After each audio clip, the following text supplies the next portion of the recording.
Ngakunya Islam tapi sebetulnya dalam hatinya itu kafir. Nah, Quran diterangkan itu zadathum imanan. Bertambah imannya. Kalau Quran diterangkan tambah imannya. Bertambah imannya berarti makin dekat kepada Allah, makin cinta kepada Al-Quran yang dikaji, yang didengarkan tadi. Tapi kalau orang yang hatinya kotor, kata Allah nih bukan kata saya. Mendengarkan ayat-ayat Al-Quran diterangkan bukan zadatum imanan, tapi zadathum rijsan ila rijsihim. Ya. Fi qulubihim maradun fazadahumullah maradha. Hatinya ada penyakit. Ya, maka diterangkan Al-Quran tambah penyakitnya. Hatinya kotor, diterangkan Quran tambah kotornya. Coba dibaca ayat itu. Zadathum rijsan ila rijsihim. At-Taubah 125.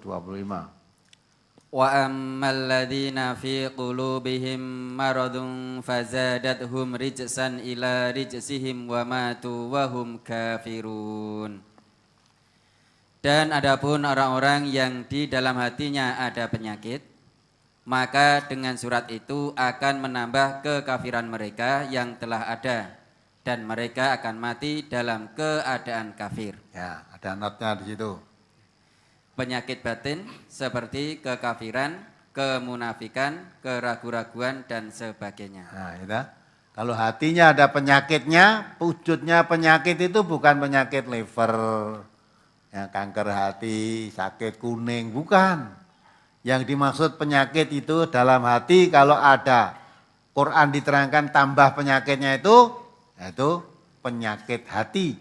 Wujudnya kekafiran, kemunafikan, keraguan terhadap Al-Quran. Ya, munafikan, ngakunya Islam tapi sebetulnya dalam hatinya itu kafir. Ngakunya mencintai Quran padahal sebetulnya membenci Al-Quran. Ya, itu orang yang berpenyakit itu kalau dengan Al-Quran benci. Ya, kalau zaman Rasulullah diungkapkan Qurannya jangan itu Muhammad. Kalau kamu dakwah di daerah ini jangan membawa Quran itu. Quran itu enggak cocok di sini. Kalau memang tidak ada Quran selain itu, ya ubahlah. Disesuaikan dengan kesenangan masyarakat di sini. Jangan sampai dakwah kok menyakiti hati masyarakat. Maka Qurannya dirubah yang cocok dengan kemauannya. Orang masyarakat ini akan diterima. Itu kalau zaman dulu Nabi. Kalau sekarang bukan Qurannya yang minta dirubah. Ya. Aja buka pengajian kuwi. Aja kuwi pengajiane kuwi. Wis akeh sing laporan. Nah, kan gitu toh? Dan wakil itu buka pengajian sing ora umum. Ya. Mula wis aja ngenekke pengajian sing ora umum. Pengajian ini sing umum wae apa-apa entuk kuwi lho. Padahal memang kalau kita ngaji Quran, kata Allah itu jadi orang tidak umum. Karena dikatakan oleh Allah, wa man aktsara man fil ardi yudhilluka an sabilillah. Kalau kamu beragama hanya mengikuti umumnya orang di muka bumi ini, kamu tersesat dari jalan Allah. Mengapa demikian? Iyattabi'una illa dzanna wa inhum illa yahrusun. Karena umumnya orang cara beragama itu hanya kira-kira, barangkali, oh kira-kira begini itu baik, oh kira-kira ganjarannya sekian, oh kira-kira, jadi kira-kira saja. Padahal agama Islam itu sudah jelas, bayin. Ya, jelas. Tidak ada yang meragukan. Ya. Halal katakan halal, haram katakan haram. Batil katakan batil, hak katakan hak. Tidak ada yang ragu-ragu, tidak ada yang abu-abu itu enggak, semburat itu ya enggak ada.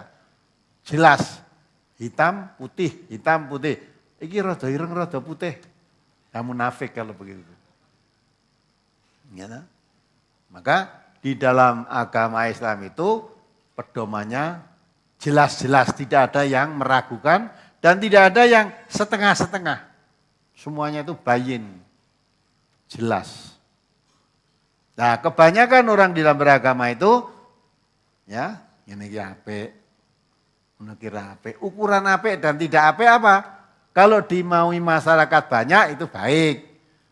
Kalau banyak yang tidak suka itu jelek. Ya, padahal Nabi kita malah mengatakan yang tidak banyak disenangi orang, yang jadi asing itu yang baik. Umumnya begini kok tidak mau, lah itu mesti jelek itu. Kalau Nabi mengatakan itu malah yang beruntung. Dan orang yang mengamalkan Islam dengan betul akan datang suatu zaman seperti ketika Islam baru datang. Ya. Setelah Islam diketahui oleh masyarakat dengan betul, akhirnya masyarakat menerima. Setelah makin jauh dari masa kenabian, orang makin jauh dari pengetahuan agama, cara ngaji agama sudah tidak kembali kepada kitab sucinya, hanya kembali kepada kata orang, kata ustadz. Ya, manut ustadz yang mengajar, walaupun tidak ditunjukkan Quran dan sunnahnya, makin lama makin jauh pengertian umat Islam dari Quran. Ya, kalau sudah begitu, hatinya menjadi keras, kebanyakan mereka menjadi fasik. Maka kalau diterangkan Al-Quran, tidak tambah imannya, tapi tambah kebenciannya. Karena hatinya berpenyakit tadi.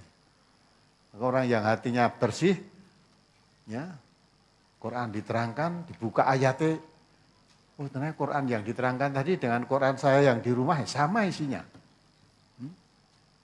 Kalau begitu yang saya lakukan ini bertentangan dengan yang saya baca dalam Quran ini. Nah, kalau sudah bertentangan, apa Qurannya harus mengikuti kamu, apa kamu harus merubah mengikuti Quran?